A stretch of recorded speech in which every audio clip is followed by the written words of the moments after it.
Space लगातार focus में नजर आ रहे हैं, लेकिन एक स्टॉक है जिसमें भारी गिरावट दिख रही है। आईईएक्स इंडिया एनर्जी एक्सचेंज के काउंटर को आप देखें, 166 रुपए के दाम पर यह ट्रेड कर रहा है। करीब 5% की गिरावट के साथ एट डे यहाँ पर कामकाज नजर आ रहा है। इस गिरावट के पीछे की वजह क्या है, आइए समझ लेते हैं सौमित सरकार से। सौमित, बताएं आईईएक्स में इतनी गिरावट क्यों है?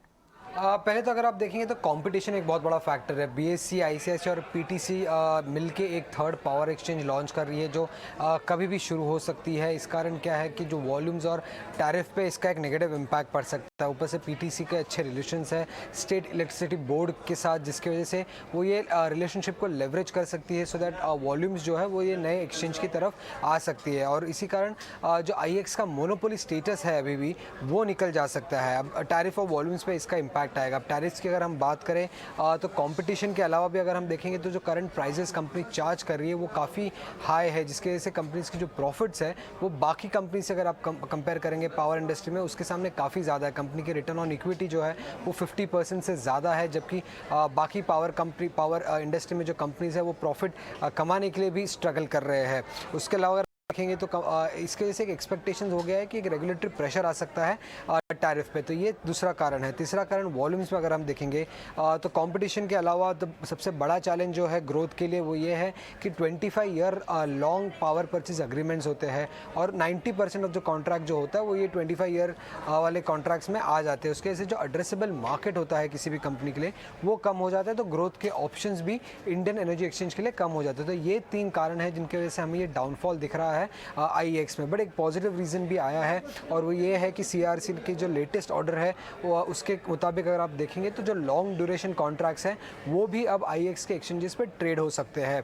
पहले सिर्फ 11 दिन के कॉन्ट्रैक्ट्स ट्रेड होते थे, बट अब 3 महीने तक के कॉन्ट्रैक्ट्स ट्रेड हो सकते हैं। और मैनेजमेंट के हिसाब से इसकी वजह से वॉल्यूम्स बढ़ सकते हैं आगे जाके। बड़ी देखने वाली बात होगी कि वॉल्यूम्स एक्चुअली में बढ़ते हैं या कॉम्पिटिशन की वजह से वो डिवाइड हो जाते हैं ओवर एक्सचेंजेस। तो ये देखने वाली बात होगी कि कॉम्पिटिशन का क्या इम्पैक्ट आता है कंपनी पे। फिलहाल तो अगर आप देखेंगे तो 5% नीचे ट्रेड कर रहा है इंडियन एनर्जी एक्सचेंज आज के ट्रेड में। तो चलिए, यहाँ पर आईईएक्स के लिए ट्रिगर्स हैं और जिसके चलते यहाँ पर बिकवाली का दबाव भी नज़र आ रहा है। क्विकली हम इनफैक्ट आईईएक्स काउंटर को अगर देखें, लाल निशान के साथ काफ़ी गिरावट और इसके पीछे की वजह भी अब आप जानते हैं। लेकिन जहाँ आज भी स्टॉक देखिए अपर सर्किट पर कारोबार कर रहा है। मानस काफ़ी ज़्यादा उतार चढ़ाव भी देखा गया हाल फिलहाल में एमआरपीएल के शेयर में। क्या व्यू बन रहा है आपका? ये जो तेज़ी आई है, निकलने के मौके हैं, निकल जाना चाहिए या फिर और भी तेज़ी आप एक्सपेक्ट कर रहे हैं एमआरपीएल में? देखिए, अब यहाँ पर medium to long term view देना थोड़ा डिफिकल्ट है मेरे लिए, लेकिन अगर हम केवल ट्रेडिंग का पर्सपेक्टिव रखें तो आई थिंक स्टॉक ने अपने 20 डे मूविंग एवरेज को ब्रीच किया है, 90 रुपए का रेजिस्टेंस ब्रीच किया है। तो एक ट्रेडिंग कॉल लेना चाहिए जहां आपके टारगेट करीब 102 रुपए रहेंगे करंट लेवल्स पे। अगर अभी तो फिलहाल सर्किट लगा है, लेकिन अगर सर्किट ओपन होता है तो आप वहां पर खरीदारी कर सकते हैं। 86 रुपीज का एक स्टिक स्टॉप लॉस लगाइए और 102 रुपए तक के टारगेट से। पर ये राय मिलती हुई आपको दिख रही है करीब 90 के लेवल्स पर। जैसे जैसे क्रूड का इम्पैक्ट आ रहा है रिफाइनिंग मार्जिन से जुड़े स्टॉक्स, इसको हम लगातार टच भी कर रहे हैं और रिफाइनिंग मार्जिन में आप देखिए 10% के रिफाइनिंग मार्जिन से जुड़े स्टॉक्स में आप मूव्स दिख रहे हैं। एमआरपीएल हो चाहे चेन्नई पेट्रो हो, इसका एक इम्पैक्ट यहाँ पर नजर आ रहा है। लेकिन मानस, आज के लिए फिर आपके स्टॉक स्पेसिफिक रिकमेंडेशंस क्या होंगे, ये हम जानना चाहेंगे। मानसी, पहले तो कार पे खरीदारी करने की राय रहेगी। स्ट्राइड की मैं बात कर रहा हूँ, जहां पर स्टॉक ने 100 डे मूविंग एवरेज को आज ब्रीच किया है, high top high bottom confirmation दिया है। बेहतर वॉल्यूम पिछले 3-4 दिनों से देखने को मिल रहे हैं, तो स्ट्राइड पे खरीदारी करके चलनी है।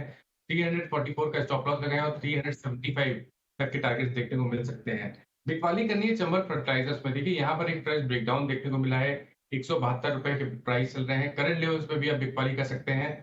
278 के ऊपर आपको स्टॉप लॉस रखना है, लेकिन नीचे की तरफ 260 रुपए तक के भाव 1 से 2 दिनों में चंबल फर्टिलाइजर दिखा सकता है। ऑलराइट, तो चंबल फर्टिलाइजर, स्ट्राइड्स फार्मा जैसे स्टॉक्स हैं जिस पर आपको खास तौर से फोकस रखना है। चंबल फर्टिलाइजर पर बिकवाली की रणनीति 260 के टारगेट्स और स्ट्राइड्स फार्मा पर खरीदारी की राय मानस की तरफ। मानस, शुक्रिया ये जानकारी देने के लिए।